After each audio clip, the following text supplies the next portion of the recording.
Hello, everybody. My name's Tanvir Bush, and I am a creative writer, PhD, and now research fellow on a disability research network project. I am registered blind, and so all this kind of accessibility, and I have a degenerative condition as well. So for me, this is all really important, really exciting.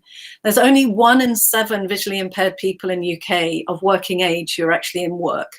And most of that is to do with this kind of issue around accessibility.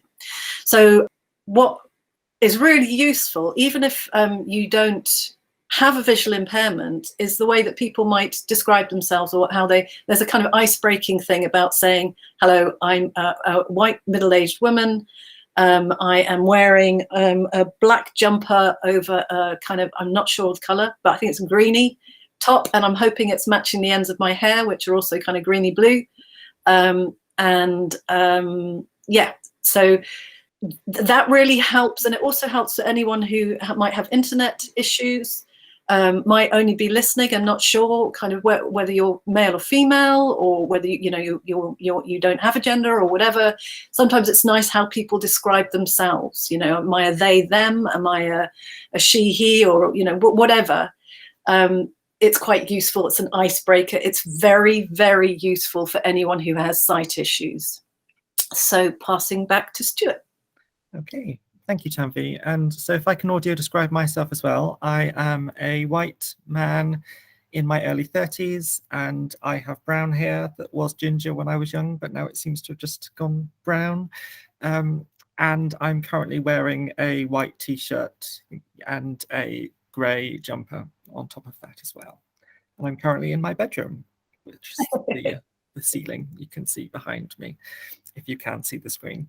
We just wanted to have a quick overview of what we were going to talk about today. We are going to quickly whiz through our code of conduct, which I know probably sounds quite scary, but we typically do a code of conduct just so that we're all on the same page, and if people have any concerns, they can raise it with us as we go through. The focus of today's session will be what we mean by the language of accessibility. Now, I know that's probably a term that might be alien to people in the room today, but please don't worry. We will explain it as we go through, and thank you, Ian. We will share the slides afterwards. As Tanvi said, we are both disabled people, so we come from a perspective of the social model of disability, which I will explain later. It's the distinction between the medical and the social model. Apologies, I should say at the start as well, I am not registered blind. I have a physical impairment. I have cerebral palsy, so it can sometimes affect my speech, but most people don't notice. We will be talking a little bit more about what we mean by ethics of representation, which effectively means whose voice matters and how voices are represented. And finally, we will end the session by talking about how we can actually embed accessibility in language. And this will briefly allude to Tanvir and my work on compassion in higher education spaces. So we just wanted to reiterate our point of disclosure for today, not to make anybody concerned or worried, but because this session will be talking about access and accessibility, it's very common for people who aren't disabled to sometimes feel worried about saying the wrong thing or doing the wrong thing or saying something that might cause offense.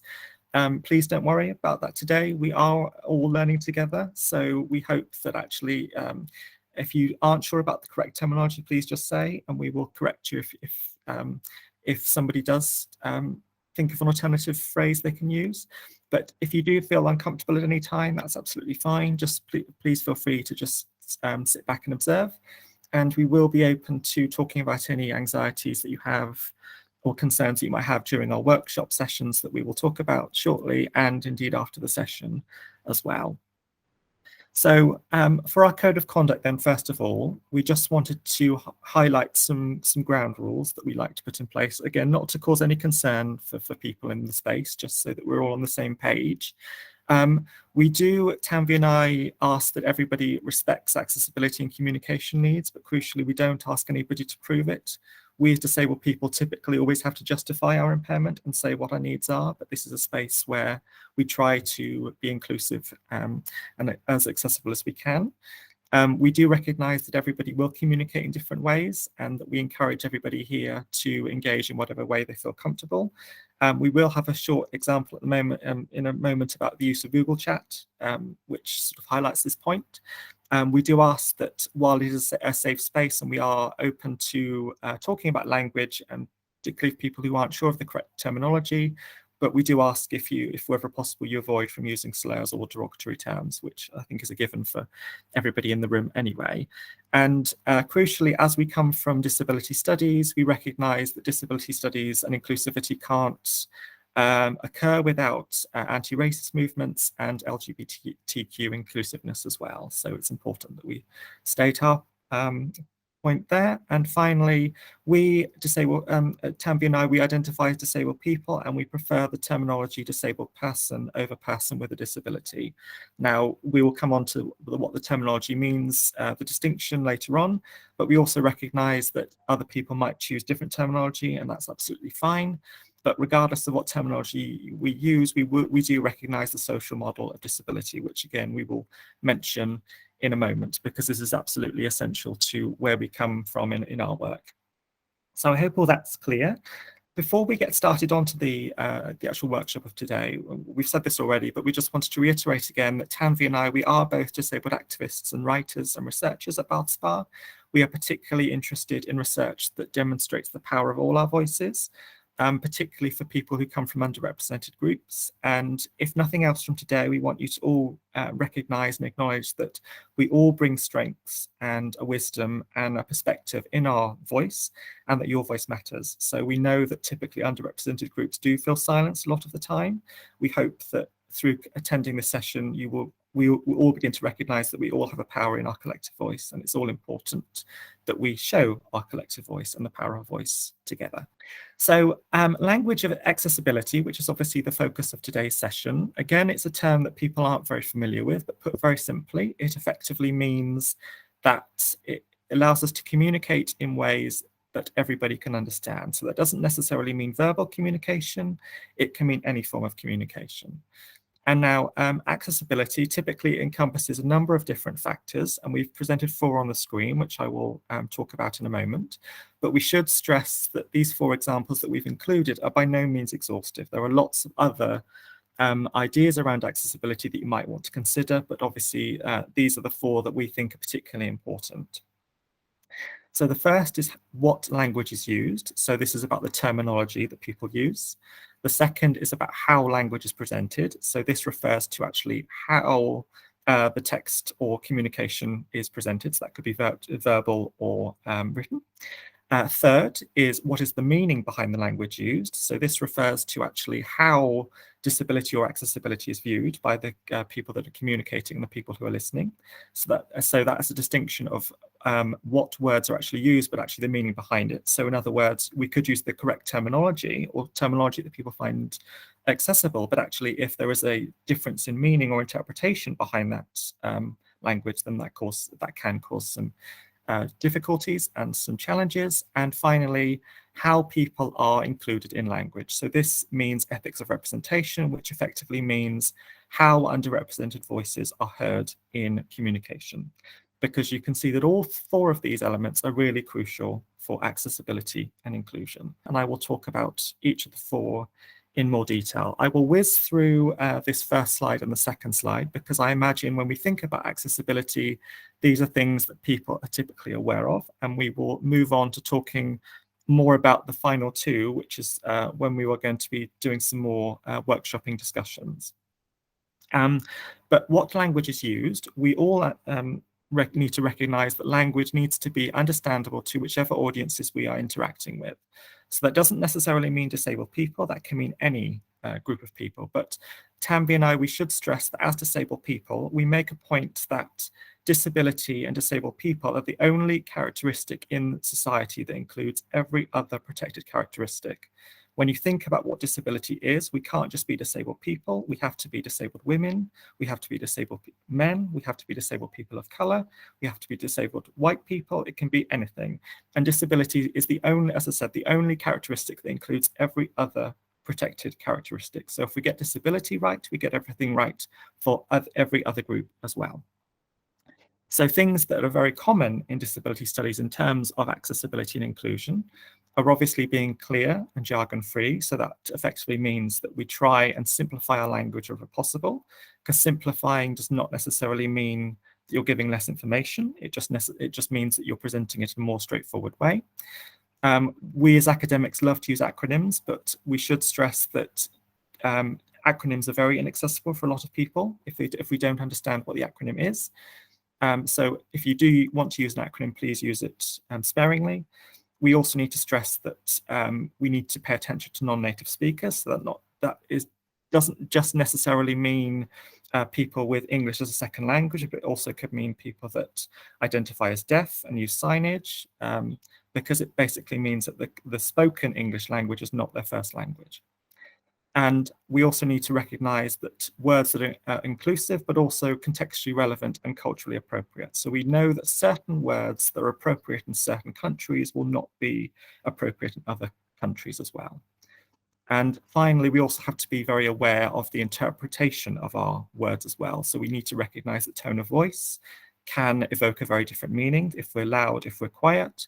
If we are in a context of a debate, we can say things that we perhaps might not necessarily say in more informal conversations. And obviously we need to recognize when something is a joke and when something should be taken seriously.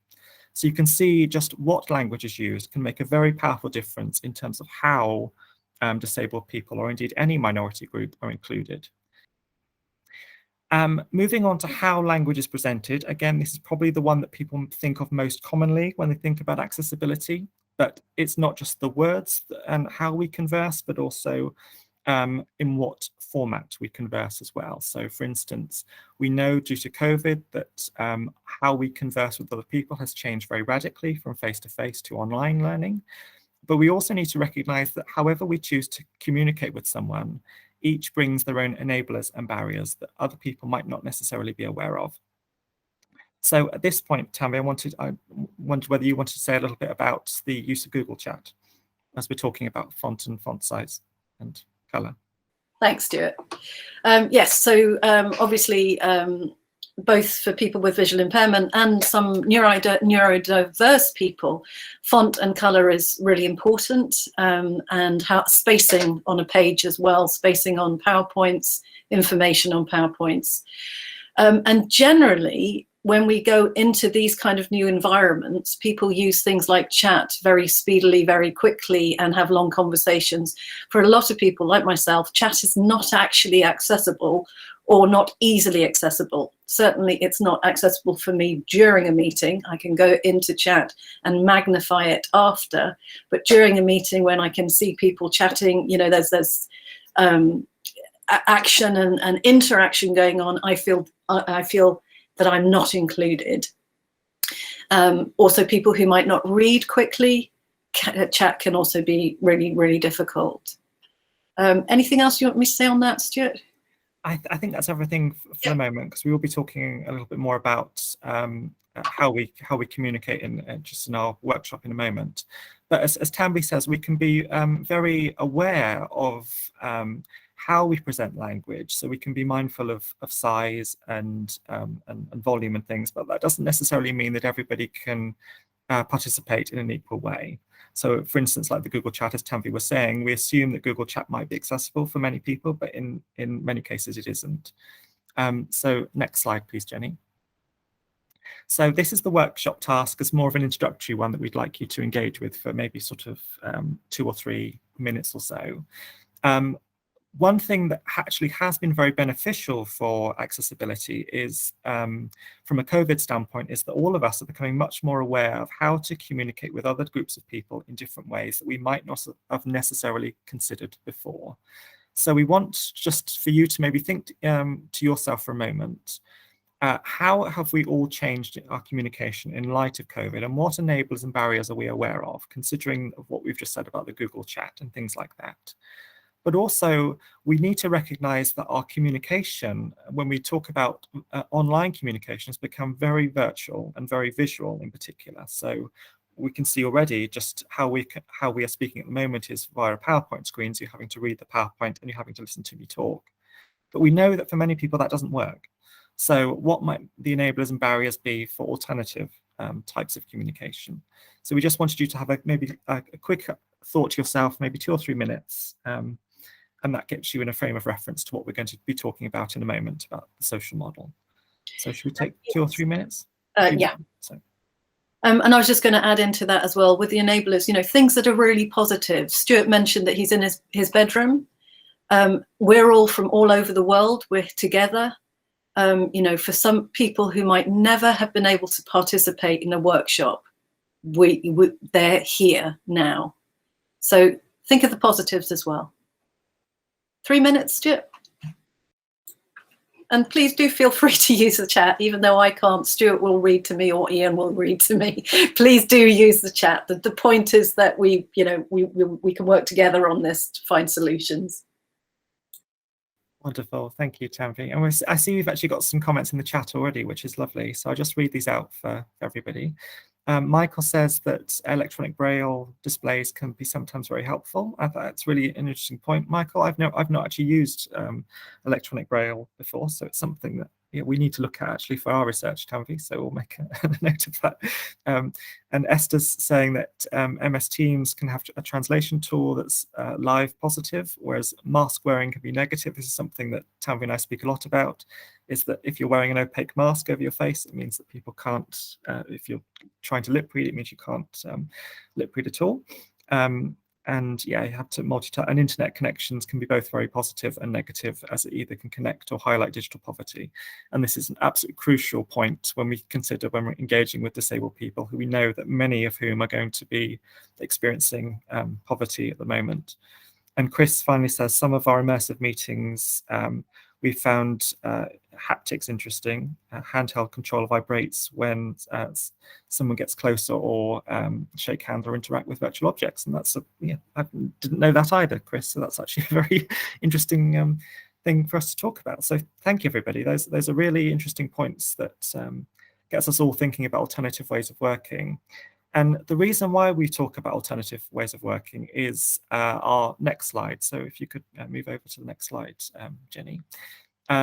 It's how we engage in discourse with other people, because finding alternative ways of working can be interpreted in very different ways to very different people. Now, Tanvir and I, we've said at the start that we are staunch social model activists, and so we endorse the social model. But from a disability standpoint, there are two strands of thinking. There are more, but for simplistic reasons, we're just going to talk about two. The medical model of disability and the social model of disability. Now, the medical model assumes that disabled people are somehow at fault for the challenges and barriers that they face in society, whereas the social model turns that on its head and assumes that any challenges that disabled people have are not our fault or our problem, but rather issues within an unequal society. And so by addressing the barriers that we all encounter in society, we helps people to participate in an equal way. And why we talk about the medical model versus the social model in this way is that while people might not necessarily endorse the medical model in everyday discourse, you'd be surprised how endemic it is in everyday communication. And we've given 3 examples on the screen, which I will read now, which are examples of how the medical model can permeate everyday discourse. So for instance, a very common one is group work. And if you're working with someone, a typical response might be they are not working hard enough. So you effectively, what you're doing here is placing the blame on the lack of work, supposedly, on one other person, rather than looking more completely at the group dynamic and whether the group can work differently. So you're effectively saying, we're not the problem, it's that person for not pulling their weight. Another very common one, particularly with buildings, is the building is old, it's going to be too costly to put a ramp in place. Now, we don't want to dispute the fact that obviously there are many historical buildings in the UK and indeed internationally, and it is often at times very, very difficult, if not impossible, to put ramps in place. But what we are trying to stress here, that actually the blame for this is being placed on the disabled person, because what is basically being said here is that actually the building is old, it's going to be too costly for us to put the ramp in, so actually it's therefore your fault because you're the cost that we aren't able to justify. And finally, a very common one that's always used in online communications is, can everybody see and hear me? Now, this is something that people find surprising, because actually, if you were to say to somebody, can you see me or can you hear me? And that person might be deaf, they're not going to be able to say, I can't hear you, in the same way that everybody can see me. So if you were to write, can everybody see me on a screen, a person with a sight loss would not be able to see or read that language. So you can see that even if it's unintentional, it's just how quickly it can permeate into everyday discourse. And this is exactly why we want you to think about alternative ways of working from a social model perspective, because actually, from what we've said at the start, as every person, every protected characteristic will include disabled people within it. If you start to think about how we can include disabled people from the outset, it includes everybody else in the room. While the social model has originated from disabled people, and it has originated from disabled people's research, it has applications for any societal context, and both disabled and non-disabled people alike. So in other words, what the social model argues is that when we all encounter some form of societal disadvantage, in whatever situation that might be, you are not the problem for that disadvantage you face. The problem can and should always be placed at an unequal society. And if we were to address the barriers that we encounter as people, we can all participate in an equal way. So that's why we want to stress to you guys that while we are talking about the social model from a disabilities perspective, it has relevance for everybody else in the room, regardless of whether we are disabled or not. And at this point, we have another quick workshop task for you. So given what we've talked about in relation to the social model already, we would like you to spend maybe another 2 or 3 minutes again talking amongst yourselves, or even thinking about yourselves, how the social model might apply in your life.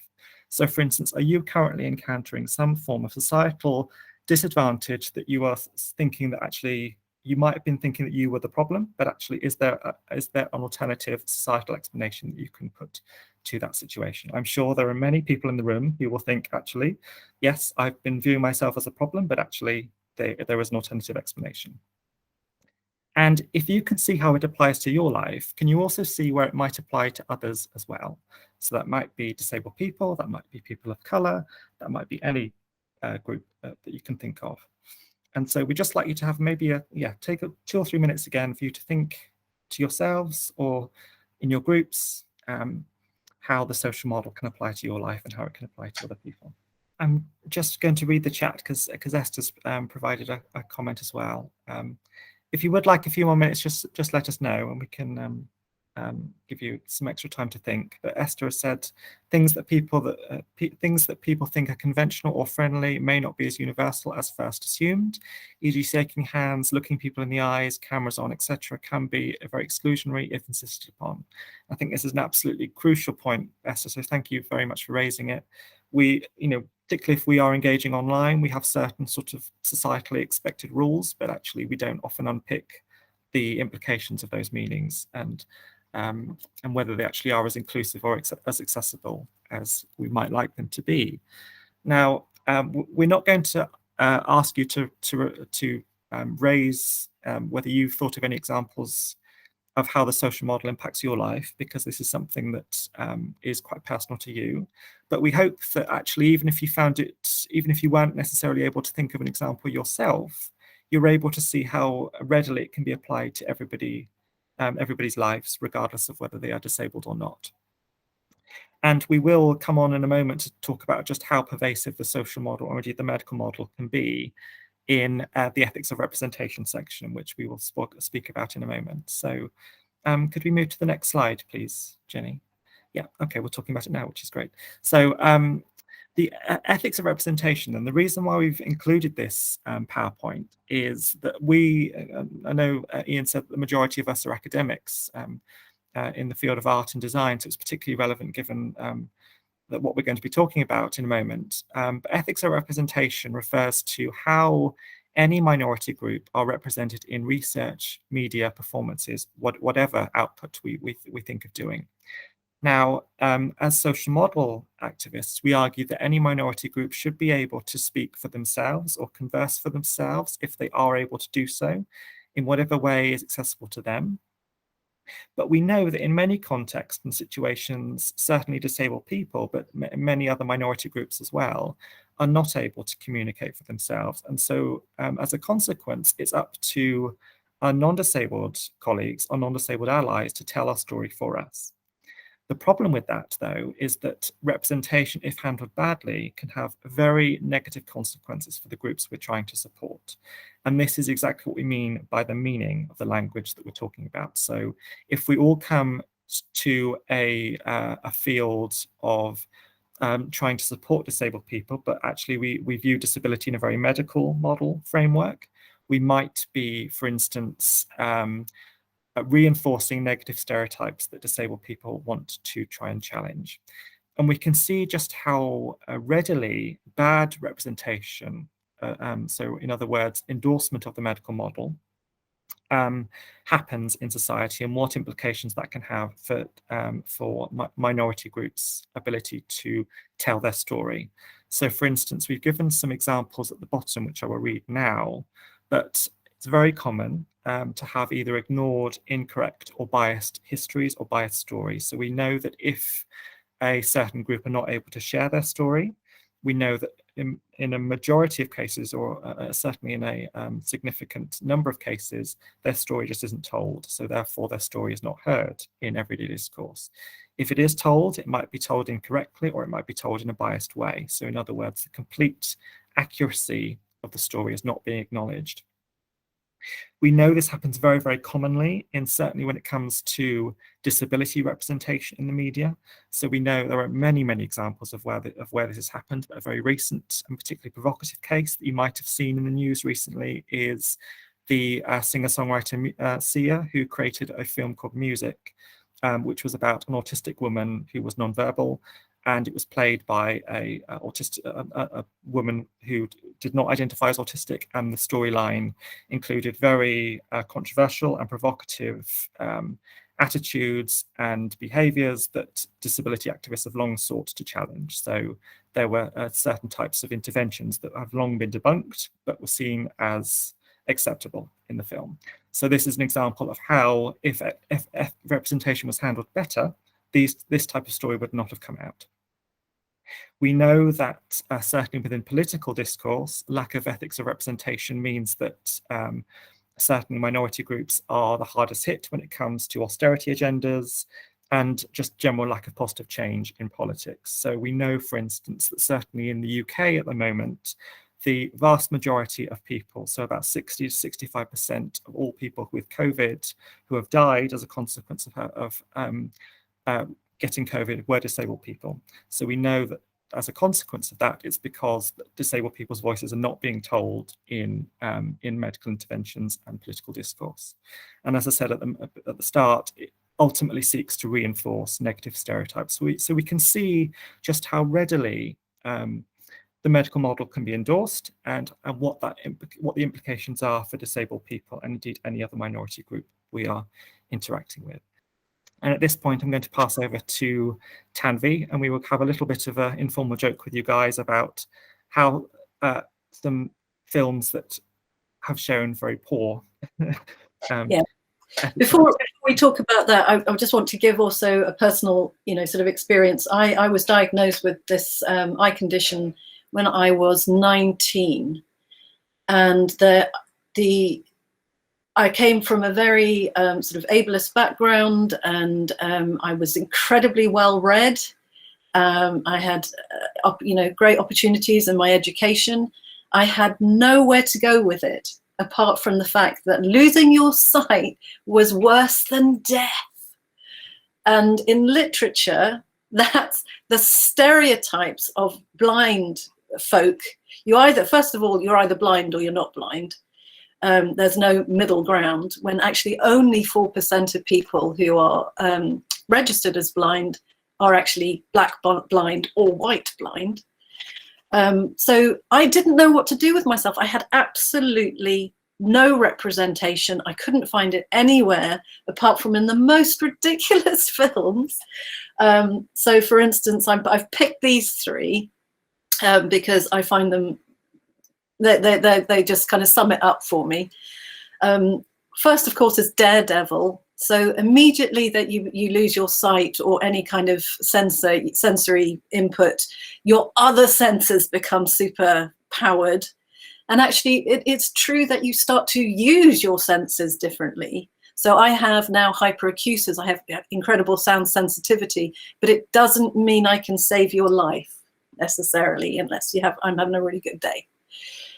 Jennifer 8 was another one. There's loads of these. This is the blind trope, the idea that beautiful blind women are to be stalked and terrorized by, because they're so vulnerable, so they become prey. There's a whole slew of these sort of serial killer blind woman tropes. And then, of course, there's these two fabulous comedians, Richard Pryor and Gene Wilder. Now, I loved this when I was younger, because I had no idea that this would affect me later on. I loved their films. In See No Evil, Hear No Evil, I think it's Richard Pryor who plays a deaf man, completely deaf, and Gene Wilder plays a completely blind man. And they have this complete fantastical, it's hysterical romp, and it's all the stereotypes, and it's so wrong, but it's actually really funny. And you can, in looking back, we can laugh at these things with understanding. But at the time, this was all I had to go on. I didn't know anything else about visual impairment. So in the end, I had to write my own novel. I'm just doing a quick plug for it, Cull. You can get it from Waterstones or online, where there was a protagonist with my visual impairment, because I couldn't find anyone else to tell me anywhere in the media. And it's the same for almost every other issue, whether, and all minority voices, we are represented badly. We need to get our own voices out there. And I'll get off my high horse and pass on to the next slide and back to Stuart. Yes, thank you, Tanvir. And in the interest of actually sharing some alternative examples, yes, it's fun to sometimes joke about examples that have been handled badly, but we also want to stress some really good examples, or at least examples that we think are very positive.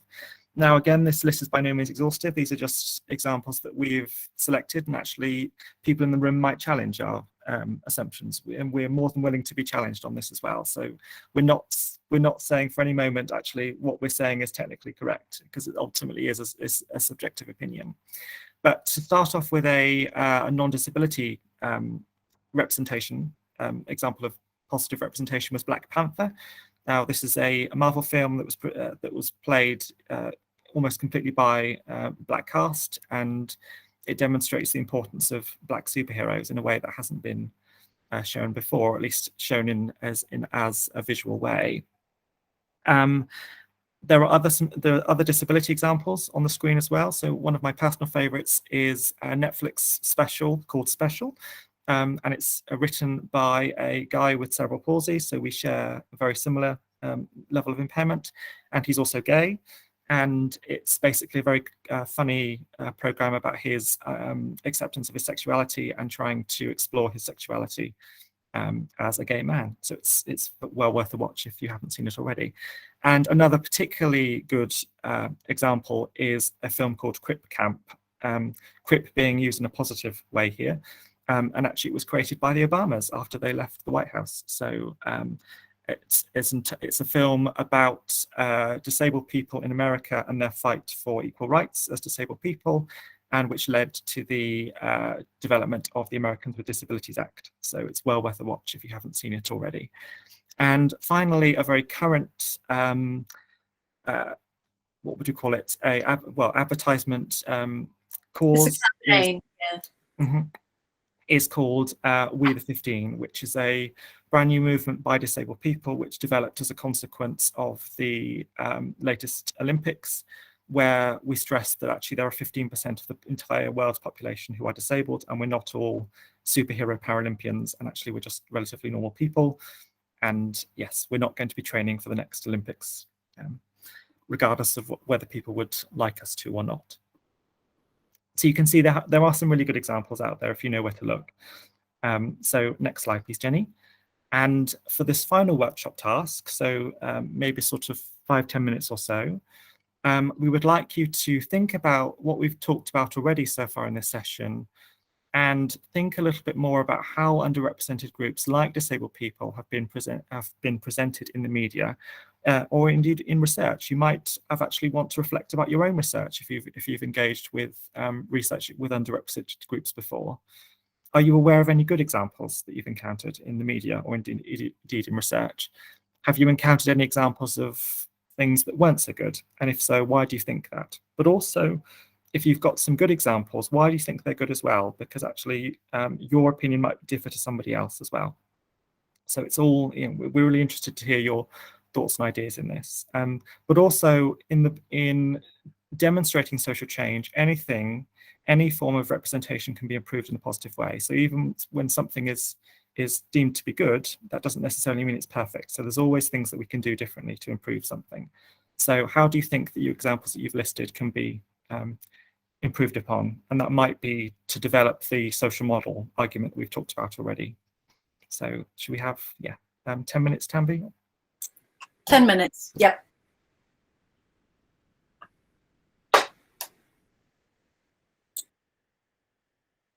But I've just having a quick read through the chat. There's some wonderful examples here. So thank you everybody for providing your comments.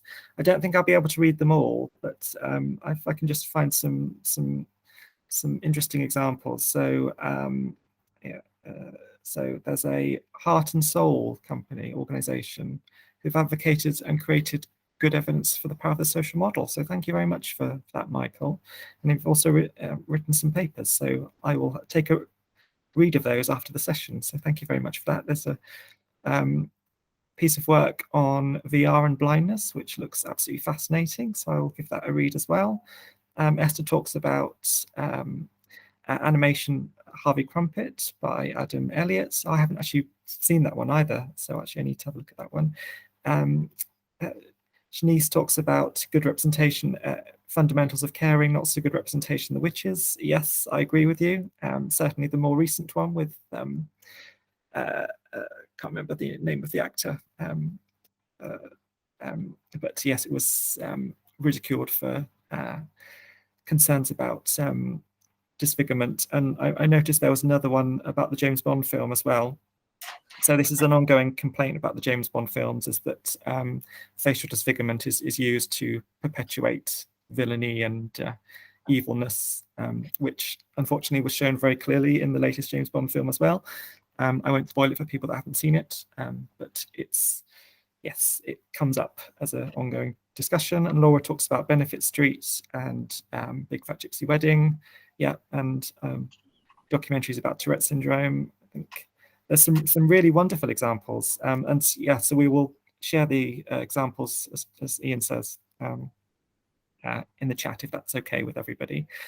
So for the final, we wanted to bring the ongoing discussions that we've had together by saying, okay, so we've talked about how what's important in conversation and language with people, but how do we actually get this right in practice?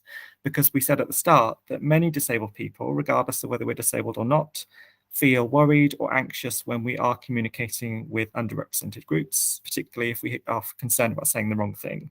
That's very, very common in speaking with disabled people because people are worried about causing offence. But the challenge to that, and we would we would want to flip that on its head and say that actually, yes, people might be anxious or concerned about communicating with underrepresented groups, but not communicating at all stops accessible language from happening in the first place. So actually, it's always better to communicate, acknowledging that there may be some challenges, rather than not choosing to communicate at all. And actually, we can understand these challenges if we understand compassion, which is something we're going to very quickly whiz through. We just wanted to flag up our research on the next slide. So next slide, please, Jenny. So how do we actually embed compassion in practice? Well, it's something we all do anyway as part of our everyday lives, in that it's typical whenever we start to converse with someone or communicate with someone, is to, prior to communicating with them, we always should ask, what needs they require. So in whatever way that might be, because it's important that we don't lose sight of the importance of their voice. Given that we said right at the start that every voice matters, we have to always maintain the point that actually, if we're not allowing them to, whatever group, to express their voice, we're denying them the legitimacy of that voice. So it's always important that we just do a very straightforward question about what somebody's needs are. Second, we need to understand why we actually are making accessibility, because we're not adapting things just to benefit one person. We're doing it to benefit everybody, in that just because if we're improving some form of accessibility for one person, everybody can still use it. So we use the example of using a ramp in a building.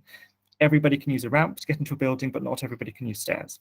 So it's a common example that we need to really reiterate and think about.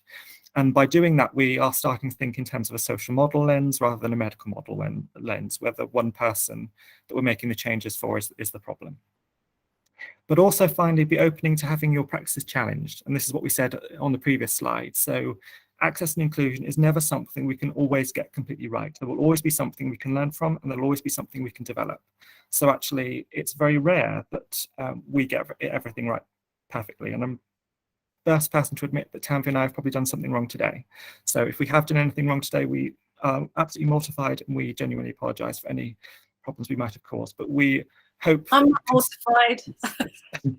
But we hope that you can see that it's wrong. I get things wrong all the time. Yeah. We all do. Yeah, but we hope you can see that actually we're doing it because we have a genuine love and passion for access and inclusion. So we really want to support any group in the best way that we can. And we will just want to do a very quick final plug for our research, if that's okay, because I know Ian's very excited about the work that we're doing. We have, Tanvir and I, we've recently, in August, just started a brand new disability research collective project funded by Wellcome. And it aims to bring together disabled and non-disabled people together to create a new research agenda using forms of compassion. So it really tries to unpick the concerns about anxiety or fear of saying the wrong thing and putting that in a space where we can all learn together. So we are still very early in our research journey, because we started in August and it goes for 5 years. So if you are interested in being involved or would like any more information, our emails are t.bush@bathspa.ac.uk and s.read, and that's read as in read a book, at bathspa.ac.uk. Thank you, everybody, for listening. Thank you, everyone. Thank you. Thank you so much, Tanvir and Stuart. That was a really thoughtful,